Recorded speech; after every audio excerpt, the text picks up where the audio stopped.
Party or sale for training. Yeah. There are certain games when the schedule comes out each year that Buccaneer fall where you start one of them are Coast Guard. Obviously the two affinities of the two Maritime-based schools. It was our homecoming game last Saturday. First time, it was our home opener four weeks into the year. And you couldn't have asked for a better day. Our staples this year have been ball control and taking advantage of opportunities on defense, and that's what we did on Saturday. We controlled the ball for 34 minutes, over 34 minutes, and we're averaging 34 minutes possession time in 4 games this year. We had the ball for 10 and a half minutes in the fourth quarter and had a 4-point lead that went to 7. And I think our kicker is a lot like yours, Mike, where he can't make an extra point, but he kicks a 33-yard field goal, and that ended up being the difference for the game. From a ball control standpoint, I talked about our running backs over the last 2 weeks, and certainly was the case last Saturday. Matt White, who's a junior out of Westwood High School, rushed for a career high 132 yards, 77 of which came in the second half. He also doubles as our punter now. He's punting at about 35 yards average, so he's really made a huge difference for us. Over the last 2 games, he has 255 all-purpose yards, so he's been a big part of our attack. Our other junior running back, Nathan Share, out of Winfield and Austin Prep, had 86 yards in the first half. Scored a couple of touchdowns. We took advantage of 3 turnovers in the first half. Recovered a fumble in the end zone. Our senior defensive lineman, Peter out of Hollywood, who's out of Sagamore Beach and Bourne High School, had 4 tackles, recovered a fumble in the end zone.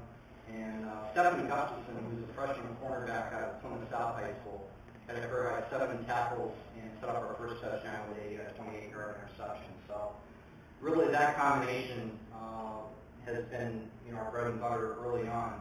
The win was significant in the fact that we hadn't beaten Coast Guard since 1999. They had won 8 straight in the series. So it's a huge win for us and a very, very upside-down Bogan division. I also want to mention defensively, Mike Boyce is a junior linebacker out of Ponca High School in Lakeville. Continues to be our leader. He had 8 tackles, forced a fumble, had a sack on Saturday, so he continues to play great. Charles Sykes is also a junior safety out of Dartmouth High School. Had his second interception in 2 weeks, so we're getting great play on both sides of the ball. That leads us to this week at Framingham State. We're back on the road surprisingly. This will be our 4th road game in 5 weeks.